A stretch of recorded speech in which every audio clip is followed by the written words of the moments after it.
गज चेंज परिवर्तन की आवाज़ लेकर पूरे झारखंड में घूम रहा हूँ और इस वक्त मैं लोहरदगा जिला भंडरा प्रखंड और मसमानो पंचायत में खड़ा हूँ। और यहाँ जो मसमानो पंचायत के जो प्रत्याशी है उनका हस्बैंड है जिनसे मैं अभी बात कर रहा हूँ, इन्हीं के थ्रू खड़ा है। और सड़क का जो भी कार्यभार जो होगा, जो भी काम होगा, इन्हीं के थ्रू ही होगा।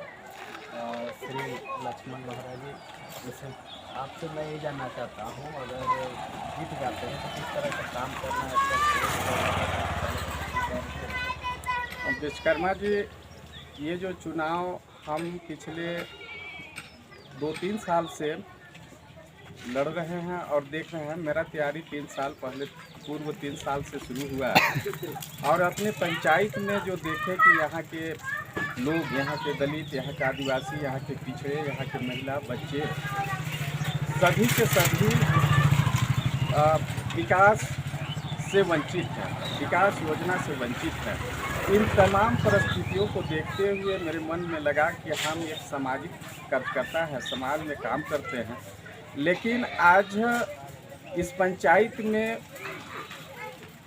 में जो काम हो रहा है, बिल्कुल यहाँ के जनप्रतिनिधि जो पिछले 12 सालों में हमारे पंचायत में 3 प्रत्याशी हुए और 3 प्रत्याशी जो अलग अलग कार्य किए, इनके कामों से हम संतुष्ट नहीं हुए। हमको लगा कि हमारे जैसे प्रत्याशी की ज़रूरत है, हमें इस चुनाव में आना चाहिए ताकि यहाँ के समाज, यहाँ के महिला, यहाँ के बच्चे को जो अधिकार है, जो विकास की योजनाएं चलते हैं, वो उनको मिलना चाहिए। और इन्हीं सोच से हम ये चुनाव लड़ रहे हैं। और इसमें हमारा सबसे पहला सोच जो है कि आज पूरे झारखंड में एक चीज़ जो दिखाई देता है, जो पंचायत अपने ज़िला के पंचायत में देख रहे हैं, जो भी जनप्रतिनिधि है वो पंचायती राज अधिनियम 2001 के तहत जो बना है, जो कानून बना है, उसकी कहीं उपयोग नहीं हो रहा है, उसकी कहीं लोग लाभ नहीं ले पा रहा है। इन तमाम चीज़ों को हमको लगा कि हमारे जैसे लोग इस पंचायत में हो, तो सबसे पहले तो मैं यहाँ के वार्ड सदस्य, पंचायत समिति, जो जनप्रतिनिधि हैं, उनको जागरूक करेंगे, ग्राम सभा को सशक्त करेंगे और ग्राम सभा के माध्यम से जितनी तरह की योजना होनी चाहिए, जैसे इस गांव में ज़रूरत है, यहाँ के लोगों की ज़रूरत है, मैं एक एक चीज़ को निकालने का प्रयास करूँगा और उन ज़रूरतों को ग्राम सभा के माध्यम से पूरा करने का प्रयास करूँगा। जैसे आज वृद्धा पेंशन, इंदिरा आवास, राशन कार्ड, विकलांग पेंशन, विधवा पेंशन, तमाम चीज़ों में भ्रष्टाचार, घूसखोरी लगा हुआ है। या तो स्कीम आज पूरे पंचायत में देखा जाए तो जिस वार्ड में काम होता है, उस वार्ड के लोग अपने विकास कार्यों से वंचित हो जाते हैं, उन्हें काम नहीं मिल पाता है, उनकी योजना सही सलामत हो नहीं पाता है। ये सारी योजना सही सलामत हो और एक एक लोगों को लाभ मिले, ये हमारा एक सोच है। दूसरी चीज़, आज झारखंड में या पूरे देश में कहें तो विकास के लिए, हर व्यक्ति को आगे बढ़ाने के लिए, हर समाज को आगे बढ़ाने के लिए, गांव को, पंचायत को सुंदरीकरण बनाने के लिए सरकार ने 300 योजना लागू किया है।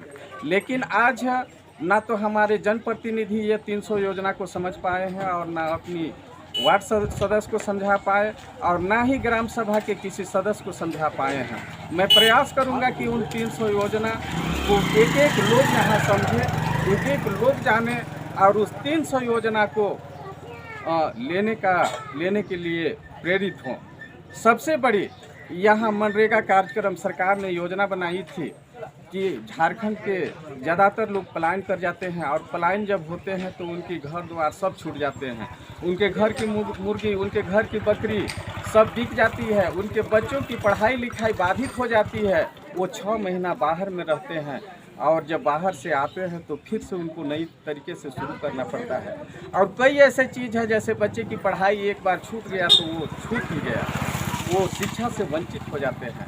आज सरकार ने दवा का व्यवस्था किया है, बीमार लोगों को बचाने के लिए मेसों में, आदिवासियों के लिए मेसों में पैसा भेजा जाता है, लेकिन जानकारी के अभाव में वो ले नहीं पाते हैं। दूसरी चीज़, सरकार ने ये भी व्यवस्था किया है, अगर बड़े बीमारी होते हैं तो उनके लिए स्मार्ट कार्ड के माध्यम से सरकार 5 लाख रुपया की व्यवस्था किया है, लेकिन वहाँ से भी वंचित हो जाते हैं। हम एक एक लोग को जागरूक करेंगे, एक एक लोग को बताएंगे कि आपके लिए सरकार 300 योजना चला रही है। इन 300 योजना को आप लें और अपने बाल बच्चा को खुशहाल बनाएं और अपने अधिकार को जानें। मनरेगा कार्यक्रम में सरकार ने ये भी कहा है कि हम हर व्यक्ति को जिनका मजदूर कार्ड बना हुआ है, हम 100 दिन का रोजगार की गारंटी लेते हैं और अगर काम नहीं दे पाए तो उसकी मजदूरी भत्ता देंगे। लेकिन हमारे पंचायत में आज तक ना तो किसी को सही सलामत 100 दिन रोजगार मिल पाया है और ना ही 1 दिन का किसी को भत्ता मिला है। इन सारी कानून को मैंने जनता के पास रखूंगा, जनता को जागरूक करूंगा और उनको लेने योग्य उनको बनाऊंगा, वो लड़ के लेंगे। आज ये भी हम एक मेरा सबसे बड़ा प्लान है, जैसे कि मोदी जी ने 300 योजना चला रहे हैं, हम इस पंचायत के लिए ग्राम सभा को जागरूक करेंगे, संगठित करेंगे और कुछ ग्राम सभा को जागरूक करके अपने पंचायत को एक मॉडल पंचायत बनाने के लिए, आदर्श ग्राम बनाने के लिए यहाँ के लोगों को जागरूक करके पंचायत की ओर से कुछ नए ऐसे योजना का निर्माण करेंगे जहाँ से ज़्यादा लोग लाभान्वित हो और उसको हर पल हर समय उसको लाभ मिले। जैसे आज जब लोग शादी ब्याह करते हैं तो उनकी तैयारी पहले से रहता है, 1-2 साल से वो तैयारी करके रखते हैं कि हमको बेटा की शादी करना है, बेटी की शादी करना है। लेकिन जब किसी परिवार में डेथ कर जाता है, कोई आदमी मर जाता है, तो उसके पास वैसा कोई तैयारी नहीं रहता है और उनको अंतिम संस्कार के लिए सोचना पड़ता है। हम इस समाज को जागरूक करके अपने पंचायत में ऐसा व्यवस्था करेंगे कि पंचायत के लोग, पंचायत के प्रतिनिधि उस आदमी को तुरंत तत्काल मदद करें। मरने में, किसी तरह की बीमारी में या तो एक्सीडेंटल बड़ा मौत होता है तो उस परिस्थिति में भी उनको ज़्यादा से ज़्यादा पैसा देकर मदद करें ताकि उस परिवार में किसी तरह का परेशानी ना हो, दिक्कत ना हो। दूसरी बात, आज ये भी हम देख रहे हैं, छोटे छोटे सरकार के 4 संस्था चलती है इस पंचायत में। हमारी मसमानो पंचायत में खास करते हैं तो 4 राशन डीलर है, 4 राशन दुकान चलता है। और राशन दुकान में भी बड़ी पैमाने पर घोटाला होता है। 30 किलो चावल है, अगर हमको 30 किलो चावल मिलता है 30 रुपया लिए जाते हैं, लेकिन जब चावल नापने की बात आती है तो उनको 23 किलो 24 किलो चावल सिर्फ मिलता है। और इस तरह से मैं मानता हूँ कि अगर एक डीलर के पास 300 राशन कार्ड है तो सोच सकते हैं कि एक आदमी से अगर 6 किलो 4 किलो राशन कटौती हो रहा है तो 300 लोगों का राशन करने से कितना बड़ा नुकसान होता है। फिर ये जो सरकारी स्कूल है, आज सरकारी स्कूल इतना कमज़ोर कर दिया गया है कि सरकारी स्कूल छोड़ बच्चे प्राइवेट स्कूल में जा रहे हैं। सबको मालूम है कि प्राइवेट स्कूल में 1500-2000 रुपया प्रति महीना एक बच्चा पर देना पड़ता है। सरकार बच्चे को पढ़ाने के लिए खाना, कपड़ा, किताब, पैसा सारा चीज़ व्यवस्था किया है, लेकिन आखिर क्या कारण है कि बच्चे सरकारी स्कूल जाना नहीं चाहते हैं, गार्जियन भेजना नहीं चाहते हैं। हम गार्जियन को सशक्त करेंगे, जागरूक करेंगे, उनको ये भी बताएंगे कि सरकारी स्कूल में पढ़ाने वाले टीचर हज़ारों में छँट के आते हैं। सबसे बेहतर, सबसे अच्छे टीचर यही हैं। प्राइवेट स्कूल में पढ़ाने वाले वो कहीं से ट्रेनिंग उनका नहीं होता है, पता नहीं, और वहाँ फीस के अलावा कुछ नहीं है। सरकारी स्कूल में उनको संस्कार दिया जाता है, विभिन्न तरह का संस्कार दिया जाता है। उनको खेती बाड़ी हर एक चीज़ जिस तरह गांव में ज़रूरत है वहाँ से बच्चे को तैयार किया जाता है, उस तरह की शिक्षा दी जाती है। लेकिन प्राइवेट स्कूल में वो सब नहीं है। हम उदाहरण के लिए हम मानते हैं कि आज दिल्ली सरकार केजरीवाल जी ने दिल्ली के हर सरकारी स्कूल को प्राइवेट स्कूल से बेहतर बनाया है और आज वहाँ के बच्चे प्राइवेट स्कूल से ज़्यादा खुश हैं।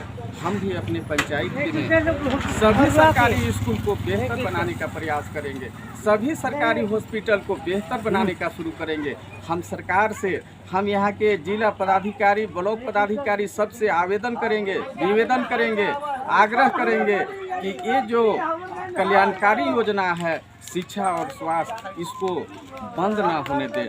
इसमें जितना ज़रूरत है स्टाफ की, जितना ज़रूरत है नर्स की, आप उन्हें पूरा करें। और गांव में चल रहे गांव में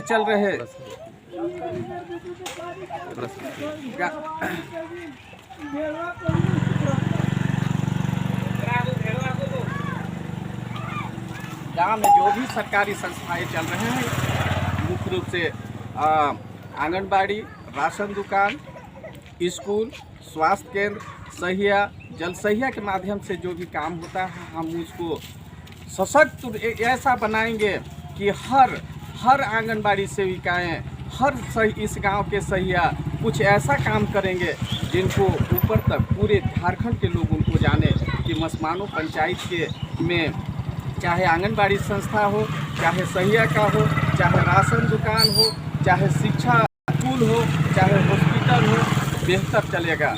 यहाँ एक एक महिला को हम जागरूक करेंगे। जिस सोच से आंगनबाड़ी का शुरुआत किया है, यहाँ कुपोषण को ध्यान में रखते हुए आंगनबाड़ी का शुरुआत किया गया। जिस समय यहाँ गर्भवती माता, धात्री माता, छोटे छोटे बच्चे और उनको स्कूल जाने के लायक बनाया जाता है, इन सारी चीज़ों पर ध्यान देकर हम बिल्कुल बेहतर से बेहतर बनाने का प्रयास करें, ताकि आंगनबाड़ी में अगर महिलाएं 20 के संख्या में हैं, गर्भवती माता 20 है, धात्री माता 10 हैं, बच्चे 40 हैं, तो नियमित रूप से आंगनबाड़ी चले। और उसके लिए हम यहाँ की गर्भवती माता, धात्री माता को जागरूक करेंगे कि ये आंगनबाड़ी बच्चे का शुरुआती दौर है, यहाँ से उनका ज़िंदगी का शुरुआत होता है। आप ज़रूर आंगनबाड़ी में जाएं और वहाँ से आंगनबाड़ी सेविका, सहायिका से सलाह लें। उनकी सलाह के अनुरूप आप काम करें। आपके बाल बच्चा और आप स्वस्थ रहेंगे और आगे चल के आपके बच्चा की भविष्य उज्जवल होगा, ऐसा मेरा सोच है। यहाँ विभिन्न तरह की रोज़गार, आज नौजवानों को रोज़गार की ज़रूरत है। जैसे एक चीज़ हमारा मानना है कि ये रोड गली नली से शायद विकास नहीं हो सकता है।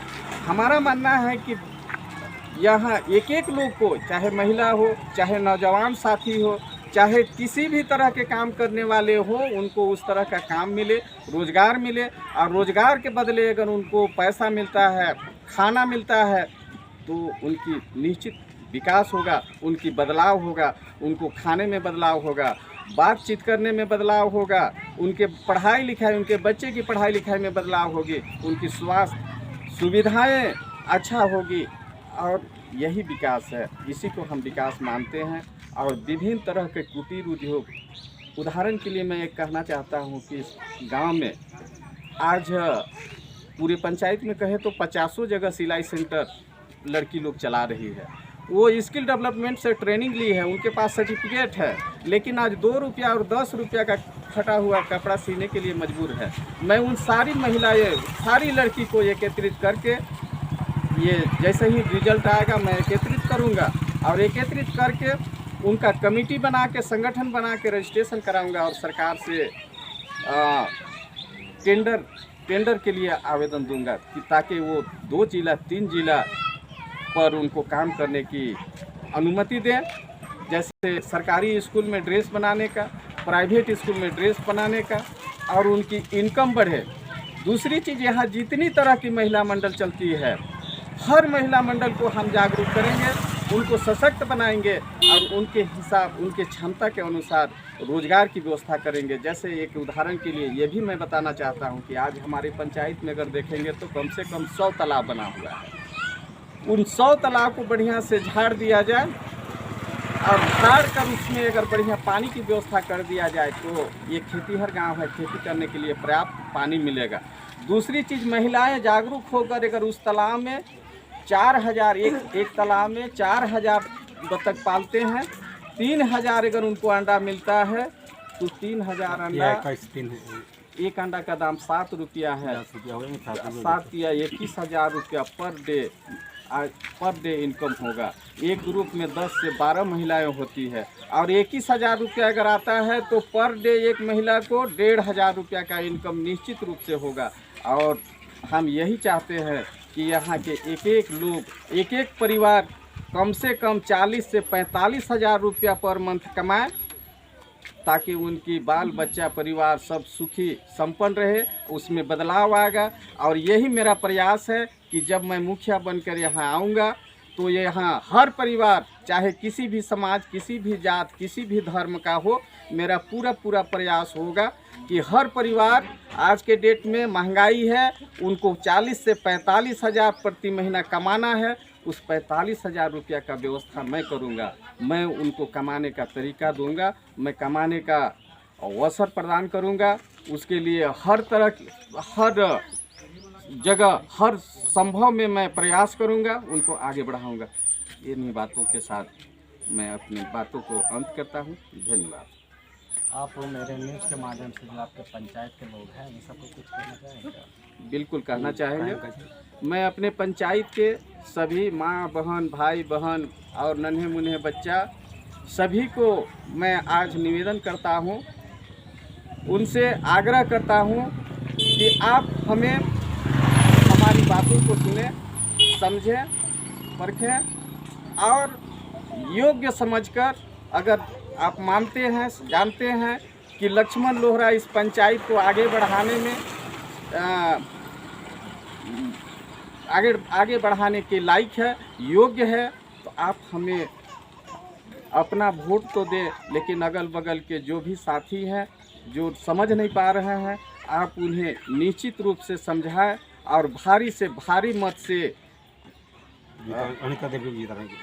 श्रीमती अनीता देवी को, मसमानो पंचायत के मुखिया प्रत्याशी को क्रमांक नंबर 1 में सेव छाप पर मोहर लगाकर विजयी बनावें, ताकि हर व्यक्ति, हर महिला, हर बच्चा और यहाँ रहने वाले, यहाँ के घर, यहाँ के रास्ता, यहाँ के नाली, यहाँ के लोगों की आवश्यकता पूरा हो सके। यही करना चाहिए। अभी मैं बात कर रहा था श्री लक्ष्मण लोहरा जी से। इन्होंने अपना विचार जो इतने सारे रखे, सामाजिक क्षेत्र में मुझे लगता है कि काफ़ी काम किए हुए हैं और उसका पूरा अनुभव है। और मुखिया अगर बन जाते तो मुझे जहाँ तक लगता है कि पंचायत का कहीं ना कहीं भलाई ही होगा।